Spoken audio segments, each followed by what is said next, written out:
I give the call to the member for Murray. Thank you, Deputy Speaker, and I too would like to echo the words of the member for Boothby in relation to the incredible success that we have had in stopping the boats and the humanitarian aspect of that to save those lives at sea. And we know that we've still got a lot of work to do in that area. And as we can see, sometimes what we do in these worldwide crises, we move the issue from our local oceans to the Mediterranean. So we've still got a worldwide issue, and we've got a lot of work that needs to be done. However, it's great to see that we were able to work through this very, very complex issue. Everybody knows that as soon as Australia blinks in relation to relaxing the current laws, the people smugglers will seize on every opportunity to kickstart their industry back up once again. And the better a job we do in relation to protecting our borders, then the more humanitarian our legal intake of refugees is able to be, and more generous it is able to be. But it's with great pride that I have the opportunity to speak on the Prime Minister's motion about the right of all Australians to enjoy equal rights and to be treated with equal respect, regardless of race, colour, creed or origin, or you can throw religion in there or whatever. I think certainly we are all privileged to live in this country, and it's only once people have travelled does the real benefit of growing up in a country like Australia hit home. To have so many freedoms, to not have to worry about being attacked on the way to school, to not have to worry about being treated as a totally second-class citizen, that is something that we take for granted in this country. We also need to look very carefully at our Indigenous peoples, because we haven't brought our Indigenous communities along in the same way that other countries have been able to do that. And you only need to look across to New Zealand and you see that they seem to have been able to bring their Maori population along in a different way to what we have been able to with our Indigenous peoples. And Shepparton has a very, very strong cohort, and the Golden Valley has a very, very strong cohort of Indigenous people, and there are some significant issues in this area as well.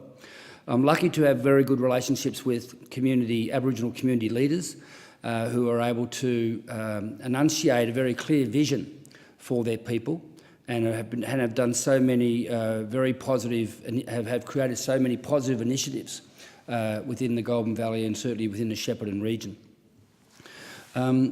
It's incredibly important that we continue to work with our Aboriginal communities and to make sure that they are given every opportunity, A, to pick up the education that most of us take for granted, and B, look at the way in which we can give them the employment opportunities that will actually change their lives if we're able to do that.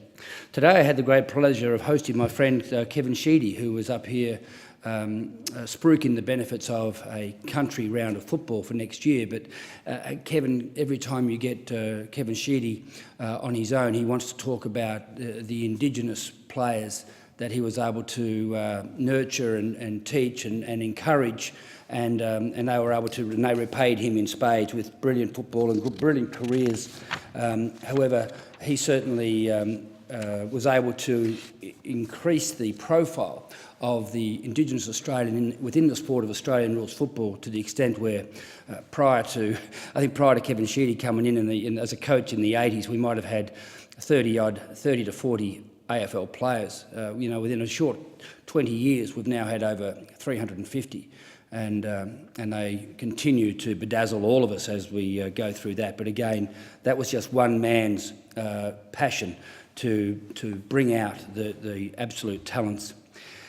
Getting back to the Murray electorate, in particular the Goulburn Valley, it has always had a very multicultural, diverse multicultural breakup and mix.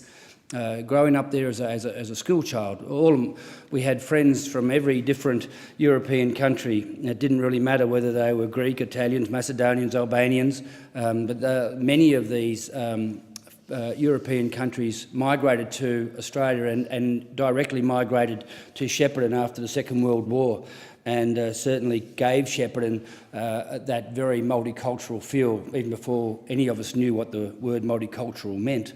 And that has since continued to grow, and it has in fact changed quite significantly. So we still have all of those populations, but we've also added in recent years. We've had increased numbers arriving from Malaysia and Indonesia and Sri Lanka.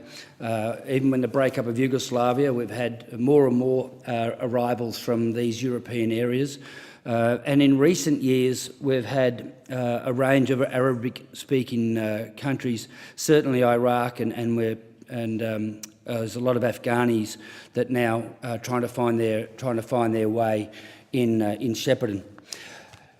In a very serious note, Shepparton and the Goulburn Valley has done an awful amount of heavy lifting in relation to resettling refugees, and governments need to be very, very careful when they think that they can just plonk these people in certain areas, because there seems to be a lot of other immigrants and refugees in this area, and it all sort of looks good, and we'll talk about it in such a positive light. And in a large degree, it is positive. But what we need to be very careful of is this issue that's called secondary migration. And when we bring refugees into Australia, we put a cohort of support structures around them with language skills and housing support, employment support. There's a whole range. But when those refugees migrate out of the eastern suburbs of Melbourne and decide they want to make Shepparton their home, those secondary, that support structures, that secondary migration takes place without the associated supports. And that's where Shepparton is at the moment, where we've had so much secondary migration. People have moved to the regions because it's cheaper to live there, and there is a bigger cohort of refugees of like race. So they feel they can move into these areas and be amongst their own.